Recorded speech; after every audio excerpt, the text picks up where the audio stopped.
aso niya dumikit sa pisngi. Alright. Kamay sa mesa. There you go. Okay. Nag-survey kami ng 100 Pinoy. Top 6 answers are on the board. Sa bahay, ano ang gagawin mo kapag nakakain ka ng pagkaing expired? Go! Chad, Iinom ng gamot. iinom ng gamot. Anong gamot para sa expired na pagkain? Gamot para sa sakit ng siya. Sakit ng tiyan, okay. Iinom ng gamot. Wala. Miss Mol, sa bahay, anong gagawin mo kapag nakakain ka ng pagkain na expired? We'll call the doctor. Tatawag ako ng doktor. Tatawag ang doktor. Survey says... Uy! Wow.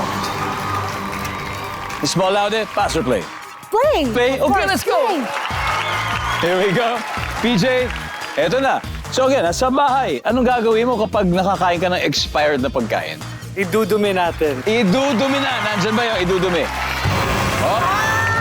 Michael, pag nakakain ka ng expired na pagkain sa bahay, anong gagawin mo? Siyempre, itatapon ko. Tatapon mo na. Survey says... There you go. Throw the leftover. Tim, sa bahay, anong gagawin mo kapag nakakain ka ng expired na pagkain? Isusuka. Isusuka, iluluwa mo. Siyempre, di ba? Nandiyan ba yan? Top answer, ha? Okay, Miss Ball, again. Sa bahay, anong gagawin niyo kapag nakakain kayo ng expired na pagkain?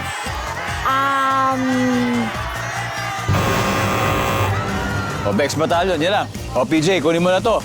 Sa bahay, gagawin mo kapag nakakain ka ng pagkain expired?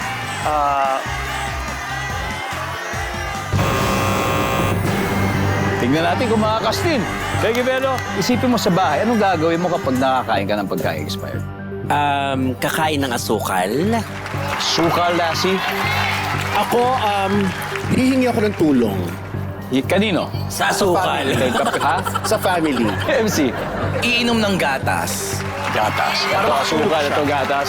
Chad, isang tama sagot sa bahay. Anong gagawin mo kapag nakakain ka ng expired na pagkain? Siguro, iinom ng maraming tubig. Ay, pwede yan. Tubig.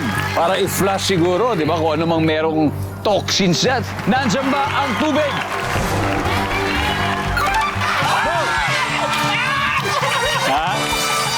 Round 1 goes to Bex Battalion. May 85 na sila. Ang Laude family, pa-chill-chill lang muna. Sabi nila, babawi kami sa susunod na rounds. Di ba? At eto na may sagot pa sa board na hindi nahuhulaan. Ibig sabihin, may chance ang ating studio audience manalo ng 5,000 pesos.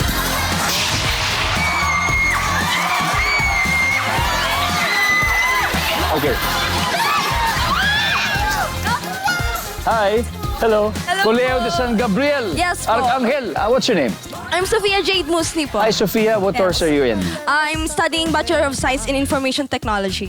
Wow. Okay. Sa bahay, Sophia, pag nakakain ka ng pagkain expired, anong gagawin mo? I think kakain po na asukal. Asukal. Oh, gaya na sinabi ni Becky Bello, nandiyan ba ang asukal?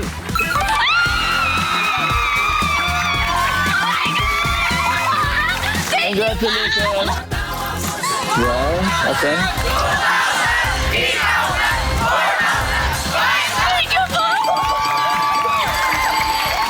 Thank you po!